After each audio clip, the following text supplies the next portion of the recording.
ያ ዘመን 1980ዎቹና 1990ዎቹ እየተባለ ይጠራ የነበረው ዘመን ሀገራችን ኢትዮጵያ በፖለቲካው፣ በኢኮኖሚው፣ በጤናውና በማህበራዊ ኑሮ እጅግ ወሳኝ ምዕራፎችን ያለፈችበት አስገራሚ ዘመን። ወደ ኋላ መለስ ብለን ከ3 አስርት ዓመታት በፊት ወደዚህ አስገራሚ ዘመን ተሻግረን ጥቂት እንጨዋወት። ያ ዘመን ሬዲዮ የማድመጥ ዘመን ነበር። ማታ ዜና መስማት፣ ሬዲዮ ነገ ይዘንባል ብሎ ማውራት የአውሪውን የመረጃ ቅርበት የሚያሳይ የነበረበት ዘመን ነበር። ይህ የኢትዮጵያ ሬዲዮ ሬዲዮ በፍቅር የሚደመጥበት ዘመን ነበር። ይህ ዘመን ብዙዎች ውሎና ዳራቸውን ከሬዲዮ ጋር ያቆራኙበት ዘመንም ነበር። ኤፍኤምን ከጠዋት እስከ ማታ ያዳመጡበት ጊዜም ነበር። ያ ዘመን የሬዲዮ ትረካ ዘመንም ነበር። ከመጽሐፍት ዓለም የተሰኘው ፕሮግራም ከብዙዎች ልብ የገባበት ዘመን ነበር።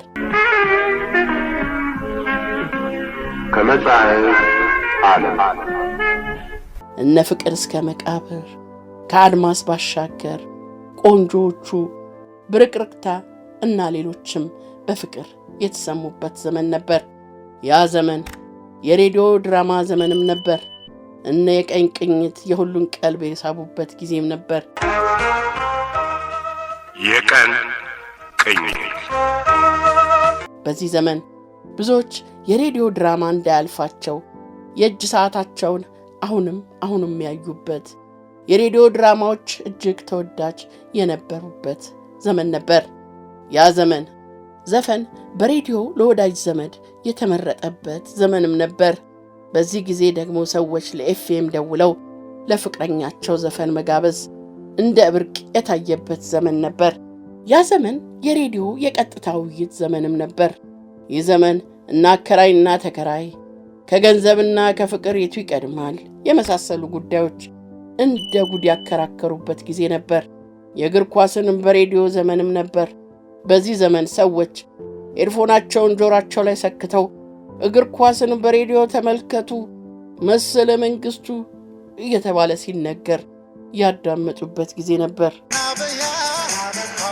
እግር ኳስን በሬዲዮ ተመልከቱ፣ መሰለ መንግስቱ። ያ ዘመን ደብዳቤ የመጻፍ ዘመንም ነበር።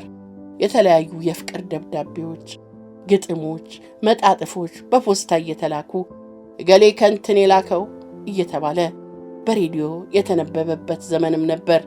በሬዲዮ ፋና ይተላለፍ የነበረው ልብ ለልብ የተሰኘው ተወዳጅ ፕሮግራም በፍቅር ይደመጥ የነበረበት ዘመንም ነበር። ዘመኑ መጽሔት የማንበብ ዘመንም ነበር። በዚህ ዘመን የተለያዩ የፍቅር ታሪኮች፣ ወንጀል ነክ ጽሑፎች በስፋት በመጽሔት ላይ ተጽፈው ተነበዋል። ያ ዘመን የኤችአይቪ ኤድስ ወረርሽኝ እጅግ አሳሳቢ የነበረበት፣ ስለ በሽታው በሬዲዮ ሰፊ ውይይት ይደረግ የነበረበት ዘመን ነው።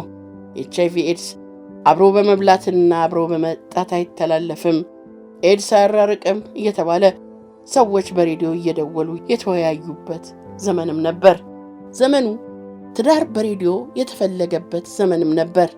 በዚህ ዘመን ሰዎች መልካቸውን፣ ቁመናቸውን፣ ጸባያቸውን እየዘረዘሩ ትዳር በሬዲዮ ያፈላለጉበት ዘመንም ነበር። ያ ዘመን የቴሌቪዥን ድራማዎች እጅግ የነገሱበት ዘመን ነበር። ይህ ዘመን ሰዎች ሙሉ ጊዜያቸውን ለቴሌቪዥን ድራማ የሰጡበት ዘመን ነበር።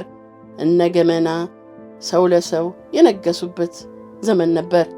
ያ ዘመን እጅግ የሚናፈቅ ዳግም የማይገኝ የፍቅር የአንድነትና የመከባበር ዘመን ነበር። ስንቱን አስታወስኩት፣ ስንቱን አሰብኩት።